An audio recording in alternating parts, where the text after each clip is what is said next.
কাঁচা আম ফুরিয়ে যাওয়ার আগেই বানিয়ে নিন আমসত্ত্ব বা ম্যাঙ্গো বার। এই ম্যাঙ্গো বারটা বাসায় বানানো হয় কিন্তু এর স্বাদ অতুলনীয় হয়। এটা সারা বছর আপনারা সংরক্ষণ করে খেতে পারবেন। চলুন তাহলে দেখি এই সহজ ম্যাঙ্গো বারটা কীভাবে তৈরি করা হয়। ম্যাঙ্গো বার তৈরি করার জন্য প্রথমে আমাদের লাগবে হচ্ছে আম। আমি এখানে কাঁচা আম নিয়েছি প্রায় 8 থেকে 10টার মতো, গাছ থেকে পেড়ে নিয়েছি। এখন আমের যে চিকলা আছে ওইটাকে আমরা দা দিয়ে কেটে নিব। এই যে আমের ছিকলাগুলোকে দা দিয়ে কেটে নেওয়া হয়ে গিয়েছে। এখন আমি আমগুলাকে সিদ্ধ দিব। সিদ্ধ দেওয়ার জন্য আমি এখানে নিয়েছি পানি, আর পানিটা কিছুটা গরম হয়ে আসলে তখন আমরা এখানে দিয়ে দিব কেটে রাখা আমগুলাকে। আর আমগুলাকে চাইলে আস্তেও দিতে পারেন বা আরও ছোট ছোট স্লাইস করেও দিতে পারেন। আমগুলাকে দেওয়ার পর ঢাকনা দিয়ে ঢেকে এটাকে সিদ্ধ করে নেব 7 থেকে 8 মিনিটের মতো। 7 থেকে 8 মিনিটের মতো সিদ্ধ করার পর আমরা ঢাকনাটাকে উঠিয়ে নিচ্ছি। আর ঢাকনাটাকে উঠিয়ে তারপরে নেড়ে চেড়ে দিচ্ছি। আর এই পর্যায়ে কিন্তু আমরা চেক করে নেব যে আমাদের আমটা ভালোভাবে সিদ্ধ হয়েছে কিনা। আমসত্ত্বর জন্য আমটাকে একেবারে ভালোভাবে কিন্তু সিদ্ধ করে নিতে হবে।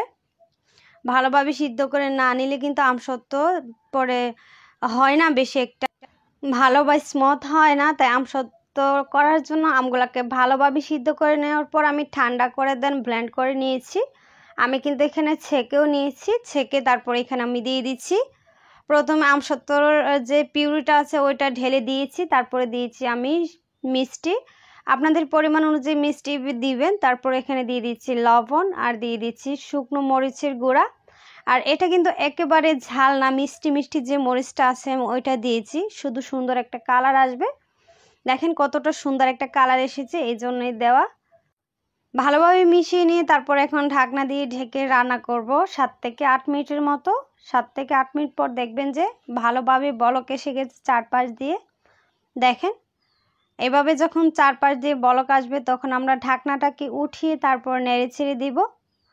আর এটার আঁচটা একটু মিডিয়ামের চেয়ে নিচে রেখেই কিন্তু রান্নাটা করতে হবে। বেশি জোরে আঁচ দিলে তারপরে এইভাবে ফুটে ফুটে গায়ে পড়তে পারে। আর এখানে দিয়ে দিচ্ছি বিট লবণ। বিট লবণটা অবশ্যই দিবেন। তারপর এখানে আমি দিয়ে দিচ্ছি পাঁচফোড়ন। পাঁচফোড়ন ভেজে গুঁড়ো করে দিয়ে দিচ্ছি, সাথে কিন্তু শুকনো মরিচও ছিল। আর শুকনো মরিচের ফ্লেভারটা কিন্তু আচারে বা আমসত্ত্ব অনেক বেশি ভালো লাগে। দেওয়ার পর নেড়ে ছেড়ে ভালোভাবে মিশিয়ে নিয়েছি। মিশিয়ে নিয়ে আরও 3-4 মিনিটের মতো এভাবেই রান্না করেছিলাম। দেখেন আমাদের আমসত্ত্বর কিন্তু হয়ে গিয়েছে।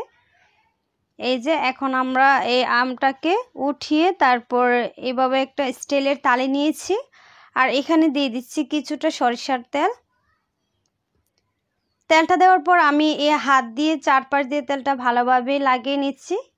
আর এটাকে লাগিয়ে নেওয়ার একমাত্র কারণ হচ্ছে যেন পরে লেগে না থাকে, খুব সহজে এবং সুন্দরভাবে উঠে যায় তেলটা দেওয়াতে।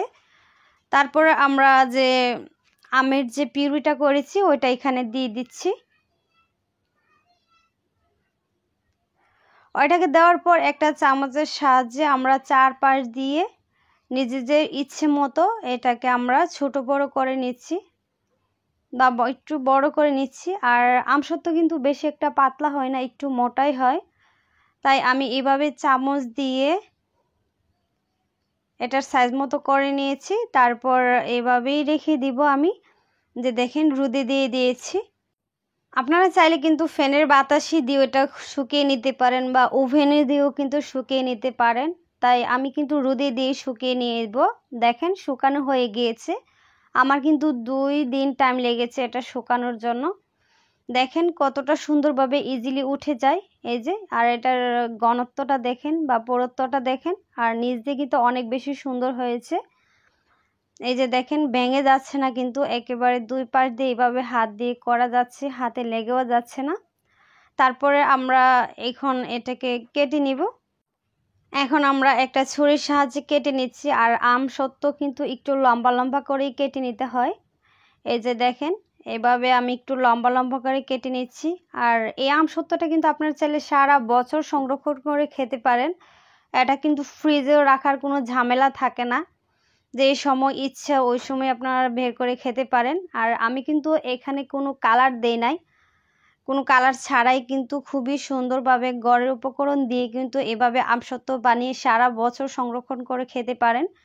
এই যে দেখেন আমার আমসত্ত্বটা কিন্তু একেবারে পারফেক্ট হয়েছে। দেখেন বলার পরও কি সুন্দরভাবে একেবারে আবার সোজা হয়ে যায় বা উঠে যায়।